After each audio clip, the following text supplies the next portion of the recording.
In this video, we will discuss crystal field splitting in the octahedral, tetrahedral and the square planar complexes.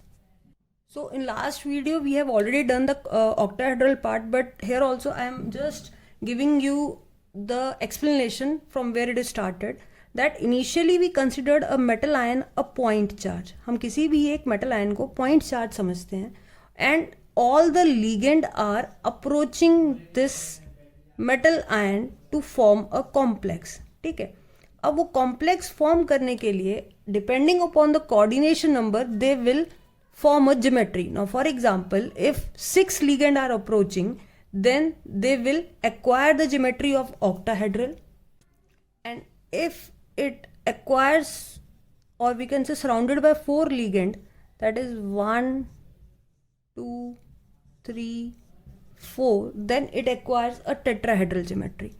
This is a general, we can say, diagram which you have already done in your class 11th VBT theory, valence bond theory, how or we can say VSEPR theory, where geometry is discussed, octahedral and tetrahedral. Now what happened, from octahedral we can get the square planar. For just imagine, if there are only 4 ligands are present, then removing these axial bond, we are getting the geometry for the square planar complexes.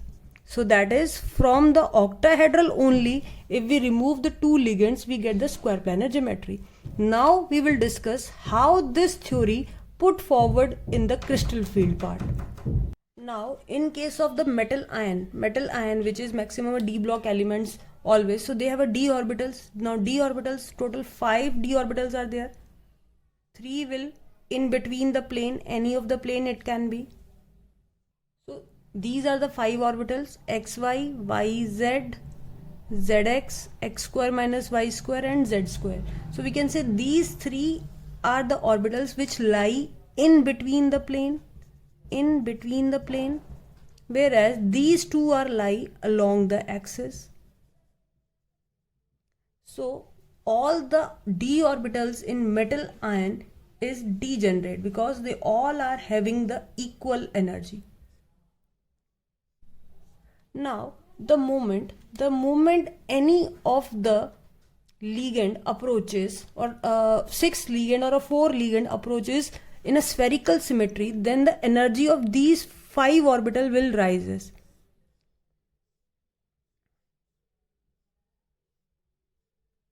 So this is the degenerate orbitals in the free ion state. This is in a spherical symmetry, that is spherical crystal field. Now the next important point is how ligand approach the metal ion. Initially we are considered that this is a metal ion and all the ligand are spherically surrounded at equal end position and so on. But in actual position they have 2 paths to approach a metal ion. 2 paths. Now for example, these are the 3 axes. Consider any of the axes as any one, for example x axis, y axis and z axis. Now if all the 6 ligand are approaching towards the metal ion along the axis, then out of these 5, now we can say these 5, which orbital will experience a maximum repulsion? As we know, just for example, if you are imagining that metal ion also have a electron in it, and these are ligand are also negative charge species, and when they are approaching, there is a field of metal ion and also the field of the ligand which can repel each other. So when it is approaching along the axis, out of these 5, 2 are along the axis, where metal ion orbitals are present along the axis. So these 2 will experience a large force in case of large repulsion in case of octahedral geometry, so that now they will not remain degenerate. They split into 2 halves. Now what are those 2 halves? One will be the Eg orbital and other one will be the T2G orbital. This is the octahedral case which we have already discussed in our previous video. So this one will be the T2G, this one will be the Eg, and this splitting is known as a delta not mean for the octahedral part, and this is the barycenter. Now how much amount of this has risen up, the amount it has lowered down. So 3 orbitals, each having 2 electrons, so 0.6 of delta naught, and here it will be 0.4 of delta naught. So this is for the octahedral case where ligand are approaching along the axis. Now just imagine in this case only, ठीक है, तो जो अभी तक हमने discuss किया वो octahedral case किया, स्प्लिटिंग होगी Eg और T2g ऑर्बिटल में. अब इस फर्दर केस में अगर हम कोई दो ऑर्बिटल जो कि एक्सियल पोजीशन में प्रेजेंट है अपोजिटली उसको रिमूव कर देते हैं. For example we are removing this Z ligand along the Z axis. So now this arrangement will be now of the square planar जो अभी हमने थोड़ी देर पहले डिस्कस किया.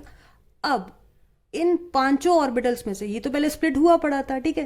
This one will be the Z square, this one will be the x square minus y square, और ये जो तीनों ऑर्बिटल्स थी ये थी x y, y z and z x.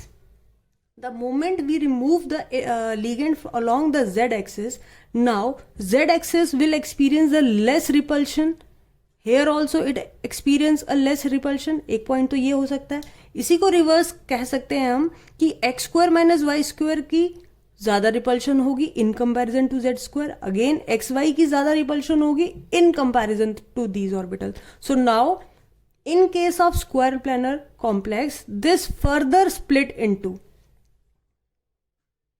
So now energy of z square is lower down, very much lower down, and x square minus y square is very much risen up like this. Okay. At the same time, now this T2g further split into two halves. What will be? x y की energy ज्यादा हो जाएगी, reason repulsion ज्यादा है, पर क्योंकि z के along अब लिगेंड रहा ही नहीं तो yz और zx की एनर्जी लोअर हो जाएगी. There are two orbitals present in yz and zx, and here it is only one, that is xy. Now this arrangement is for the square planar complex. ठीक है, तो जो अभी तक हमने यहाँ पे किया, this one is the spherical crystal field, degenerate था, ऑक्टाहेड्रल बना. अब ऑक्टाहेड्रल से ही हमें स्क्वायर प्लानर मिल सकता है. कैसे? जब हम z एक्सिस को रिमूव करेंगे. तो z एक्सिस को रिमूव करते ही Eg फर्दर स्प्लिट हो गया और T2g यहाँ स्प्लिट हो गया. Eg में भी z स्क्वायर की एनर्जी काफी लोअर डाउन हो गई. Again x y y z z x में से जहां पे z लाई करता था उसकी एनर्जी काफी लोअर डाउन हो गई. ठीक है. नाउ फर्दर इसी डायग्राम से या इसी कॉम्प्लेक्स से अब हम टेट्राहेड्रल की बात करते हैं. Initially when we are discussing about the octahedral, so this is the arrangement, this is the z axis, and we are assuming that ligands are approaching the metal ligand along the axis. ठीक है. तो actual में जो structure होता है वो इसका इनका होता है थोड़ा. अब ये मैंने दो अरेंजमेंट बनाई है, दोनों में ही हम डिफरेंट अरेंजमेंट शो करेंगे. First case is the octahedral. ठीक है. ऑक्टाहेड्रल आप ये मान के चलें कि हर फेस, टोटल 6 फेस होते हैं एक क्यूब में, हर फेस के सेंटर पे एक लिगेंड प्रेजेंट है. ठीक है. ये हो गया एक एक्सिस, जैसे मान लीजिए ये हो गई वाई एक्सिस, ये हो गई एक्स एक्सिस, और ऐसे ही इसका और इसका जो फ्रंट साइड है वो हो जाएगी जेड, और जो सेंट्रल में है वो मेटल प्रेजेंट है. तो like this.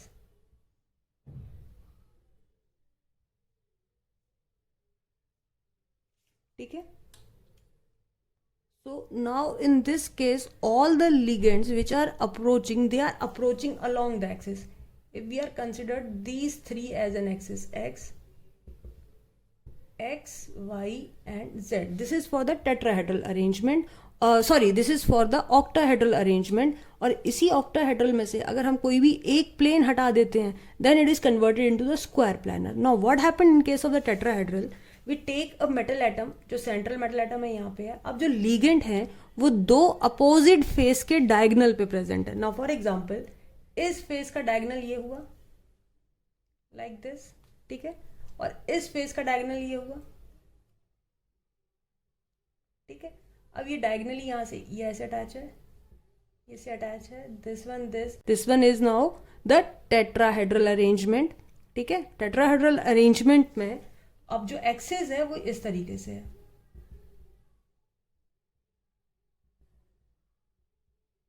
that is x, y, z. तो अब क्या डिफरेंस हुआ from octahedral to the tetrahedral? In case of octahedral, the ligand are approaching along the axis. Now the ligand are approaching in between the plane. This can be xy plane, this can be zy plane, this can be x or y or yz or zx, any of the plane, but now the ligand are approaching in between the plane. Now this is the difference. So meaning now these three will experience a more repulsion because अब ligand plane के through आ रहे हैं. तो ये जो तीन axis थी, that is xy, yz and zx, ये ज़्यादा repulsion experience करेंगी in comparison to x square minus y square and z square. That is ये T2g है and this one will be the Eg. So now हम इसी को आगे बढ़ा रहे हैं. ठीक है, तो जैसे ये एक केस था जो मैंने पहले इनिशियली हमने लिया था कि ये डीजेनरेट है और ये स्फेरिकल क्रिस्टल फील्ड है. तो अब स्फेरिकल क्रिस्टल फील्ड से ही ये केस अराइज होगा कि इस केस में जो स्प्लिटिंग होगी वो रिवर्स हो जाएगी. रिवर्स लाइक दैट इज अब T2g ऊपर चला जाएगा और Eg नीचे चला जाएगा. Reason Eg will experience a less repulsion. Eg, what are the Eg orbitals? These are the x square minus y square and z square. They are along the axis और ligand approach कर रहा है in between. तो in between में किसको ज़्यादा repulsion हुआ? x, y, y, z and zx को. तो hence their energy will rise up and their energy will be lower down. So again this difference is known as a delta t. जैसे वहाँ delta naught था, this one is for the octahedral, this one is for the delta t. और अब हम अगर comparison देखें कि कितना एक राइज होगा और कितना एक लोअर जाएगा, तो अपोजिट देखते हैं हमेशा. अगर ये 2 ऑर्बिटल्स नीचे गई हैं तो यहाँ पे एनर्जी 0.4 ऑफ डेल्टा टी बढ़ेगी. ऐसे ही 3 नीचे गई हैं तो 0.6 ऑफ डेल्टा टी लोअर के लिए होगा. So this is the whole arrangement कि कैसे क्रिस्टल फील्ड स्प्लिटिंग होती है ऑक्टाहेड्रल में.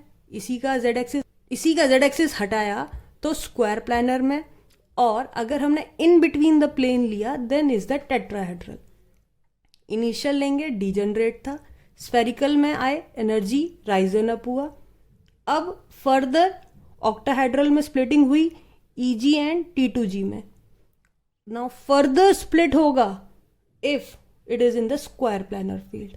और in case of tetrahedral, because ligand are approaching in between the plane, so in between the plane, that is T2g will experience the more repulsion, hence their energy risen up.